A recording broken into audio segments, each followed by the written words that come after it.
Nah, sehingga debat politik ini adalah merupakan sarana untuk mengetahui apa sih gagasan dan program yang akan dilakukan oleh calon presiden maupun calon wakil presiden. Kalau gagasannya baik, maka dia pasti juga akan mendapatkan dukungan dari masyarakat luas. Ya, betul. Perekonomian, ini bagaimana menggunakan teknologi untuk perekonomian bisa maju. Nah, betul. Jadi kalau memang kita membahas tentang debat politik itu bisa menurunkan elektabilitas atau enggak, malah yang terjadi kemarin adalah dari Pak Prabowo sendiri elektabilitasnya malah semakin tinggi ya, Mr. Puisi ya. Jadi bisa dikatakan emang cawapresnya pun sendiri itu mampu menerjemahkan gagasan apa yang telah dirampungkan oleh tim masing-masing presiden itu sendiri.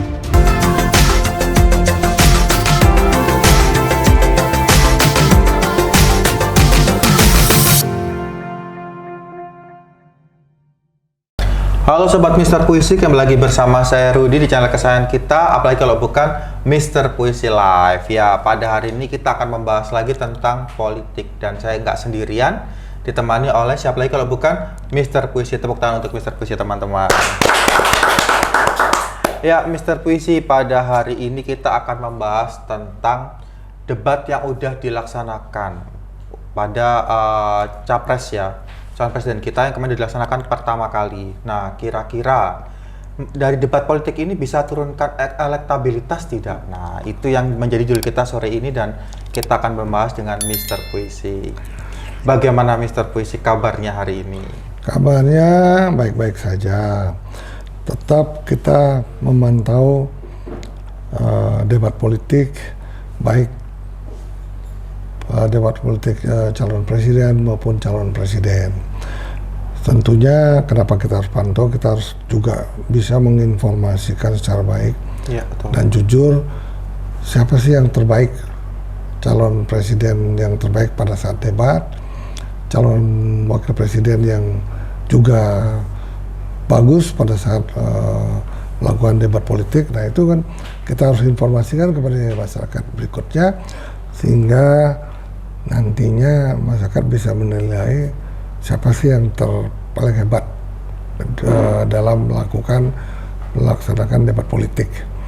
Tetapi memang debat politik itu belum ada surveinya bahwa debat politik itu mampu menurunkan atau menaikkan elektabilitas. Ya. Nah, tapi kalau elektabilitas seseorang calon presiden memang bisa dilakukan dengan survei, tetapi kalau untuk debat politik tidak bisa kita melakukan survei apakah seseorang turun elektabilitasnya ataupun naik. Nah, sehingga debat politik ini adalah merupakan sarana untuk mengetahui apa sih gagasan dan program yang akan dilakukan oleh calon presiden maupun calon wakil presiden. Kalau gagasannya baik, maka dia pasti juga akan mendapatkan dukungan dari masyarakat luas. Ya, betul sekali. Nah, tentunya seluruh calon presiden pasti mempunyai gagasan yang baik. Tetapi prakteknya nanti pada umumnya prakteknya gagasan baik, tapi pelaksanaannya tidak bisa dilaksanakan dengan baik. Betul.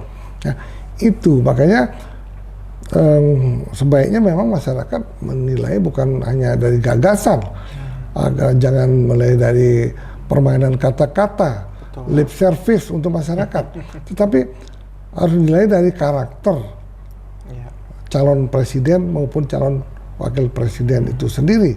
Apakah calon presiden ini memang baik dan mampu membuat negara ini betul-betul bersih dari korupsi? Demikian juga apakah seorang wakil presiden ini punya prestasi yang bagus dan memang mempunyai wacana untuk membuat Indonesia maju dan anti korupsi. Nah, gagasan ini nantinya pada waktu debat presiden dan calon presiden dan calon wakil presiden untuk betul-betul nanti di dalam debat itu menyatakan secara firm bahwa dia akan memberantas korupsi dengan sampai ke akar-akarnya, memberantas semuanya memang punya gagasan program memberantas korupsi, tetapi gimana caranya itu udah dipaparkan dong. Betul. Kalau aja saya akan berantas korupsi, habis itu gak ada pemaparan yang sebenarnya, misalnya saya akan berantas korupsi, saya akan melakukan bagi para koruptor untuk hukuman mati. Nah, kemudian ukuran 15 tahun di Nusa Kambangan dan lain-lain. Nah, kalau gagasan program ini dilakukan, baru kita percaya. Tapi hanya, wah kami akan memperkuat KPK, kami akan memperkuat kejaksaan dan lain-lain. Nah, kita belum bisa percaya. Iya. Karena memang itu udah sering dilontarkan atau dikata-katakan ya Mr. Puisi untuk hal tersebut. Jadi memang kalau bisa disimpulkan dari debat politik ini sebenarnya tujuannya itu hanyalah untuk melihat visi dan misi dari para cawapres dan capres itu sendiri, Mr. Puisi. Tapi kalau kita perhatikan Mr. Puisi dari debat pertama yang kemarin sudah berlangsung untuk capres sendiri, kira-kira menurut Mr. Puisi debat capres siapa yang paling unggul dari debat kemarin itu?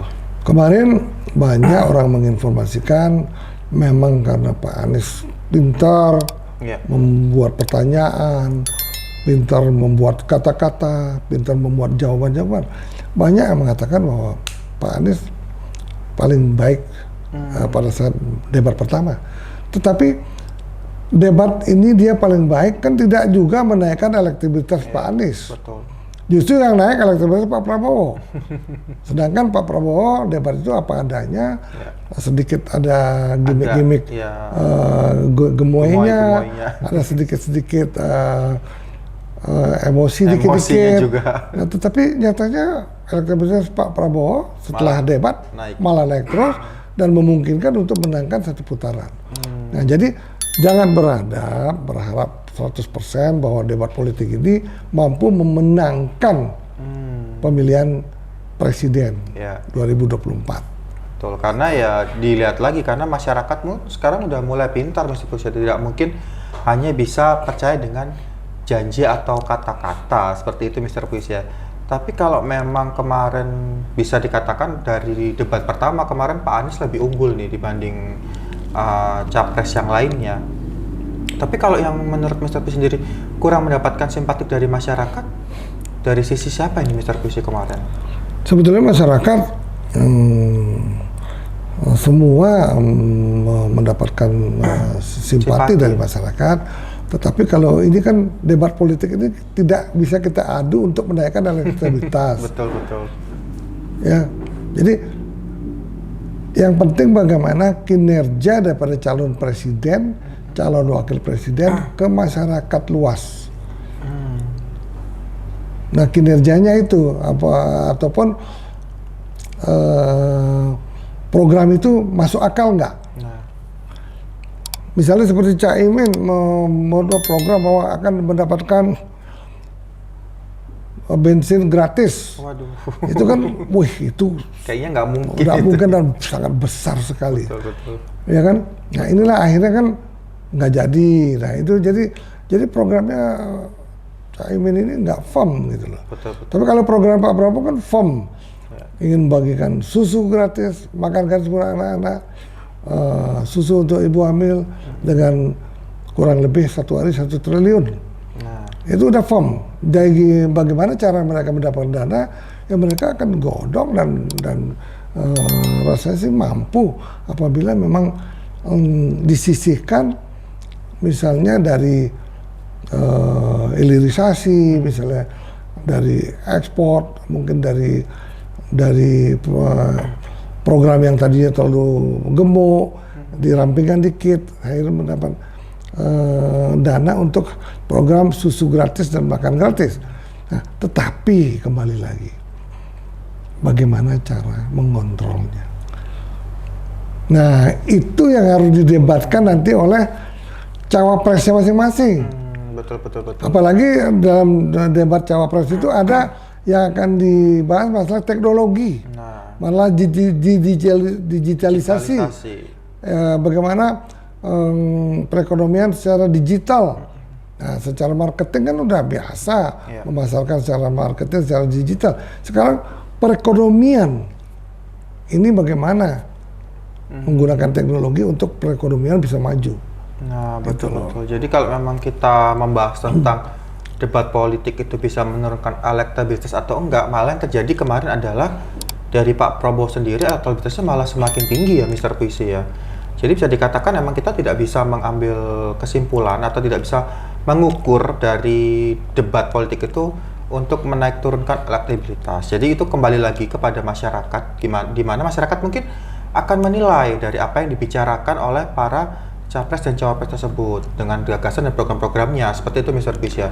Ya makanya kayak banyak analisa politik mengatakan pokoknya 30 hari sebelum hari H pemilihan presiden ini, pemilu kan 14 Februari. 14 Februari.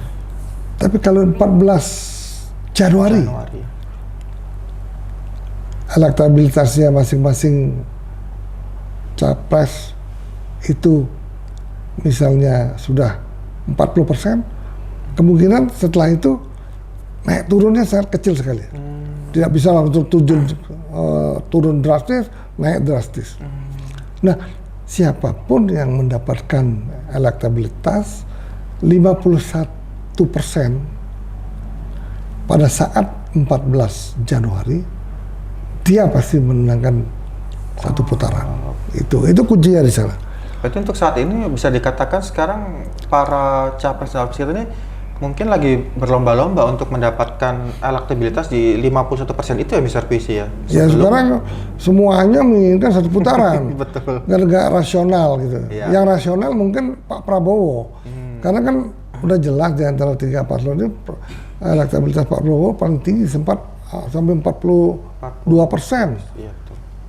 Ya kan, kalau Kompas elektabilitas Pak Prabowo kan 38%. 38%. Tetapi Pak Anies sama ini kan kecil sekali, 15-16%. Iya. Nah itu, jadi ini yang harus diperhatikan oleh para tim kampanye masing-masing, sehingga jangan salah strategi. Betul. Apalagi untuk debat cawapres sendiri juga akan mau diadakan ya Mr. Puisi ya. Kira-kira kalau dari sudut pandang Mr. Puisi, debat cawapres ini nanti kira-kira hal apa yang harus diwaspadai oleh masing-masing cawapres untuk tidak bisa agar tidak menggoyahkan dari para capresnya sendiri misalnya. Ya justru sekarang debat cawapres ini justru membicarakan masalah program kerja dan gagasan. Nah ini yang harus dipelajari oleh masing-masing cawapresnya. Apalagi nanti ada perekonomian digital, betul, mengenai teknologi. Ya. Perpajakan, dan mungkin banyak hal-hal lain yang kebanyakan masalah program perekonomian. Nah ini jadi ini yang akan lebih menarik, sehingga cawapresnya pun sendiri itu mampu menerjemahkan gagasan apa yang telah dirampungkan oleh tim masing-masing presiden itu sendiri. Gitu. Nah itu teman-teman, jadi memang dari cawapres sendiri debat ini nanti mungkin akan berpengaruh juga untuk istilahnya suara yang didapat dari para capresnya sendiri, karena memang ya untuk debat cawapres nanti pada tanggal 22 Desember ini akan membahas tentang visi dan misi ya Mr. Puisi ya, berarti visi dan misi tentang saat mereka semua akan menjabat menjadi presiden. Nah kalau dari Mr. Puisi sendiri kira-kira untuk saat ini ya Mr. Puisi dari capres dan cawapres mana di pasangan mana yang kira-kira lebih menonjol untuk visi dan misinya? Saya yakin yang lebih menonjol visi dan misi apa yang dipaparkan oleh Mas Gibran akan lebih menonjol. Karena di situ ada mengenai bagaimana memanage perekonomian, memanage masalah-masalah